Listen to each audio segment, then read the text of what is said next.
नमस्कार।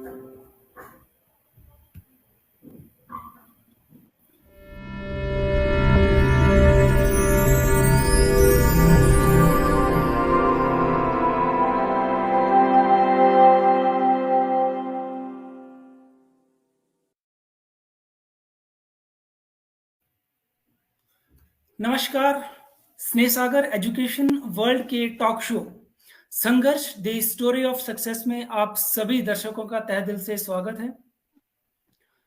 संघर्ष में मैं हूं सागर, शो का होस्ट, आप सभी का दोस्त। दोस्तों, अगर आपने अभी तक पिछले 4 एपिसोड इस शो के अगर ना देखे हो तो स्नेह सागर एजुकेशन वर्ल्ड के फेसबुक पेज पे जाकर के आप सभी शोज को जरूर देखें। अगर आपको मैं थोड़ा सा रिमाइंड करवा दूं तो हमारा पहला शो जो शुरू हुआ था लास्ट मंथ, पहले शो में हमारे साथ थी बिग बॉस की कंटेस्टेंट शिवानी दुर्गा जी। दूसरे शो में हमारे साथ लाइव थे ओलंपिक प्लेयर शिवा केशवन। तीसरे शो में हमारे साथ एसडीएम सुरेंद्र मोहन जी थे। और चौथे शो में हमारे हिमाचल प्रदेश के नाटी किंग कुलदीप शर्मा जी थे। और आज का जो कार्यक्रम है, आज जो हमारे साथ गेस्ट लाइव है, उनको किसी तरह के इंट्रोडक्शन की कोई जरूरत नहीं है, क्योंकि जब जब भी हिमाचल प्रदेश में गीत संगीत की बात की जाती है तो उनका नाम शिखर में रखा जाता है। जी हाँ, आज के इस शो में हमारे साथ होंगे हिमाचल प्रदेश के famous singer, Himachal icon award विजेता विकी चौहान जी। इससे पहले कि विकी चौहान जी हमारे साथ जुड़े, आप सभी से एक रिक्वेस्ट करना चाहूंगा कि इस पेज को जल्द से जल्द सभी अपने फेसबुक पे या अपने जितने भी आपके ग्रुप्स है उसमें जरूर इसे शेयर करें, ताकि ज्यादा से ज्यादा लोग जुड़कर हमारे साथ आज हम जान सके कि किस तरह से विकी चौहान जी ने संगीत के इस क्षेत्र में पिछले लगभग 20 वर्षों से लगातार एक मुकाम को हासिल किया है। तो इससे पहले कि विकी चौहान जी हमारे साथ जुड़े, एक छोटा सा वीडियो, एक छोटी सी ब्रेक हम यहाँ पे लेंगे।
Welcome back.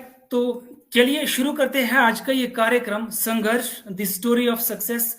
आज के इस शो में हम विकी चौहान जी की सक्सेस स्टोरी को जानेंगे। तो चलिए हम इनवाइट करते हैं आज के हमारे गेस्ट, हिमाचल के फेमस सिंगर विकी चौहान जी का। विकी चौहान जी नमस्कार। नमस्कार, थैंक यू सो मच। आजकल सेब का सीजन चल रहा है, आपका शेड्यूल बहुत ज्यादा बिजी है, उसके बावजूद भी आपने हमारे लिए वक्त निकाला, इसके लिए मैं तहे दिल से आपका धन्यवाद करता हूं। अभी सभी दर्शकों की तरफ से आपका धन्यवाद और साथ में आपका दिल से बहुत बहुत स्वागत। शुक्रिया सागर जी। संघर्ष की पूरी टीम को मेरी तरफ से बहुत बहुत धन्यवाद कि आप सबने मुझे इनवाइट किया। जहां तक सीजन की बात है, सच में पिछले 1 महीने से लगातार बिजी हूं, और जब मेरे एडमिन ने मुझे कहा था कि ऐसे ऐसे शो पे आना, तो मैंने कहा था कि आप अपना टाइम देख लीजिए किस तरह से मुझे अभी एडजस्ट करना है, कि कैसे एडजस्टमेंट होगी। तो दिन को भी जब हमारी बात हुई थी तो मैंने कहा था कि थोड़ा लेट हो जाएंगे रात को, क्योंकि अभी सीजन का जो टाइम है, अभी फिलहाल 10 मिनट पहले ही मैं अभी गाड़ी लोड करके निकला हूँ और आके आपके साथ बैठा हूँ। तो ये शेड्यूल है कि गाने तो चल नहीं रहे, तो थोड़ा सेब का सीजन चलेगा तो जिंदगी भी चलेगी। बिल्कुल बिल्कुल बिल्कुल। बहुत बहुत स्वागत है। तो चलिए आज के इस कार्यक्रम में सबसे पहले मैं आपसे जानना चाहूंगा, क्योंकि जहां तक मैं आपको समझ पाया हूं आपकी बहुत सी विशेषताएं हैं, और आप बहुत सी, क्या मैं कहूंगा कि आप विशेषताओं का भंडार है। इतना कुछ हाईली एजुकेटेड और बहुत ही फेमस आप सिंगर है, उसके बावजूद भी और साथ में आप एक बहुत ही फेमस बागवान भी है, उसके बावजूद भी आपका जो नेचर है एकदम डाउन टू अर्थ है। ये आपका जो स्वभाव है, इसके लिए, आपकी पूरी पर्सनैलिटी के लिए मैं बहुत ज्यादा इम्प्रेस्ड हूँ आपसे। तो सबसे पहला आज का मेरा आपसे सवाल है कि आप हमें बताएं कि आपकी क्वालिफिकेशन क्या है। ये देखिए, मैंने हिमाचल प्रदेश विश्वविद्यालय से एमए पॉलिटिकल साइंस किया है, फिर हिस्ट्री में, फिर उसके बाद मैंने रशियन लैंग्वेज में 1 साल का डिप्लोमा किया है, फिर जर्मन में 1 साल का डिप्लोमा किया। अभी 2015 में मैंने कुरुक्षेत्र यूनिवर्सिटी से जर्नलिज्म किया है। पढ़ाई का शौक है थोड़ा बहुत, क्योंकि पेरेंटली जो घर की जो जो माहौल था उसमें मदर फादर इतने ज्यादा पढ़े लिखे नहीं थे। उनकी उनकी तरफ से भी एक चीज थी कि नहीं, अगर हम लोग नहीं पढ़े हैं, हम कम पढ़े, तो हमारे बच्चे जरूर पढ़े। तो सिर्फ मैं ही नहीं हूँ, मेरी दोनों बहनें बहुत हाईली एजुकेटेड है, और मेरी जो वाइफ है वो भी काफी हाईली एजुकेटेड है। एमएससी माइक्रोबायोलॉजी है वो, उन्होंने एम इंग्लिश किया हुआ है, उन्होंने बीएड किया हुआ है, उन्होंने एमए किया हुआ है। तो घर पे अब जो माहौल है हमारा, जो हम जो ये कह सकता हूँ कि जो नई पीढ़ी का, वो काफी एजुकेटेड लोगों का है। तो अच्छा है कि एजुकेशन एक ऐसा फैक्टर भी है जो मुझे लगता है कि जब मैं एमए पॉलिटिकल साइंस कर रहा था तो उस वक्त डॉक्टर रमेश सर होते थे, प्रोफेसर जो हमारे एमए पॉलिटिकल साइंस के, उन्होंने मुझे एक चीज कही थी कि पढ़ा लिखा इंसान जिंदगी में कभी भूखा नहीं मर सकता, वो अपने कोई ना कोई सोर्सेज ढूंढ लेता है किस तरह से कामयाब होना है। अगर इसकी जी इसी के तौर पे अगर एक एग्जांपल दूं मैं आपको छोटा सा, तो 2 साल जो कोरोना का वक्त है जो ये गुजरा है, इसमें मैं जान सकता हूँ कि कलाकारों की कितनी किस तरह की बुरी दशा हुई है। तो इसमें जी आपको ये पेशेंस देता है एजुकेशन, ठीक है, आपको हड़बड़ाने नहीं देता है, आपके लिए सोर्सेज ढूंढता है कि मेरे को आगे क्या करना है। अगर मैं 2 साल से अपने ऑर्चर्ड की बात करूं, जो जो समय मैं अपने 2 से 3 महीने इसमें लगाता था, वो पूरा मैंने 12 महीने इसमें लगाए हैं। तो वैसे ही दूसरे दूसरे भी जितने भी कलाकार हैं, सब लोग बहुत अच्छे लेवल पे मेहनत कर रहे हैं, लेकिन कहीं ना कहीं डिप्रेस्ड भी हो जाते हैं, टेंशन में भी आ जाते हैं, और आना भी स्वाभाविक है, क्योंकि जिनकी रोजमर्रा जिंदगी सिर्फ संगीत से चलती हो, गाने से जिनका घर चलता हो, तो उनके बारे में आप सोचिए कैसे वो लोग सरवाइव करेंगे। तो मुझे वो चीज अपने प्रोफेसर की आज याद आती है कि पढ़ा लिखा इंसान जो है वो जीवन में कुछ ना कुछ जरूर कामयाब होता है, कुछ ना कुछ सोर्सेज अपने लिए ढूंढ लेता है। तो एक था कि नहीं, मेरे को पढ़ना है, लिखना है, कुछ लाइफ में करना है आगे। तो जो एम था वो तो स्कूल में बच्चों का पढ़ाने का था, कि मेरे पेरेंट्स भी चाहते थे कि मैं बच्चों को पढ़ाऊं, लेकिन किस्मत ने और मेरे शौक ने मुझे कहीं और लेकर आए हैं।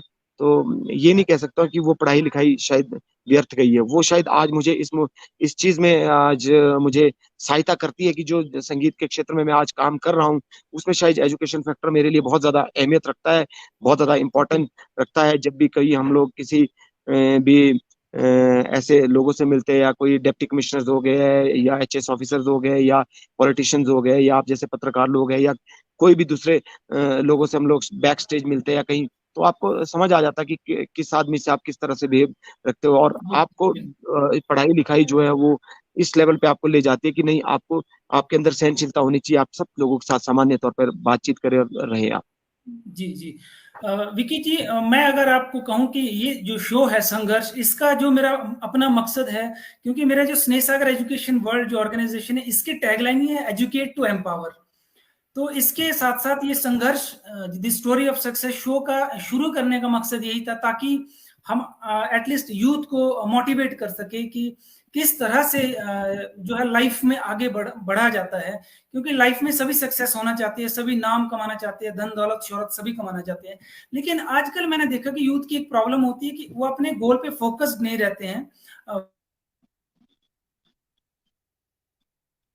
देखते हैं तो उनको लगता है कि क्यों ना हम भी सिंगर बने, जब वो विकी चौहान को सुनते हैं तो उनको लगता है कि उन्हें हम भी विकी चौहान जैसा बने, लेकिन वो अपने उस फील्ड में लगातार रुक नहीं पाते हैं। अगर थोड़ा सा उन्हें कहीं रिजेक्शन मिलता है तो वो उस फील्ड को छोड़ करके अपना जो गोल है उसे चेंज कर देते हैं।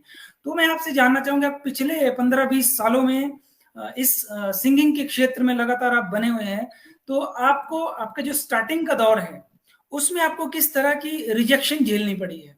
कभी ऐसा हुआ है कि आपको रिजेक्ट किया गया हो कहीं?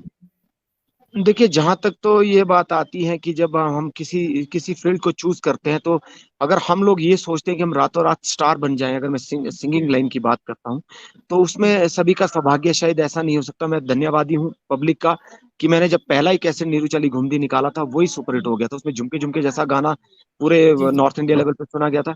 तो शायद ऐसी किस्मत बहुत कम होती है, और बाकी जितने भी आर्टिस्ट और उन्होंने संघर्ष किया है, और संघर्ष के बलबूते पे ही वो इतने सालों से यहाँ पर टिके हुए हैं। अगर हम ये सोचें कि कोई आदमी अगर ये सोचता है कि मुझे विक्की चौहान बनना है या दूसरा सिंगर बनना है, तो शायद वो इस गलतफहमी में ना रहे, क्योंकि अगर वो बनना चाहता है तो खुद स्वयं बने। मैंने कभी ये नहीं सोचा कि मैं बॉलीवुड के किसी बड़े सितारे की तरह कुछ बनना चाहता हूँ। मैं यही सोचूंगा कि कभी जिंदगी में बड़े लेवल पे मुकाम मिला तो वो विक्की चौहान को विक्की चौहान का मुकाम मिले, किसी और की छवि बनकर ना मिले।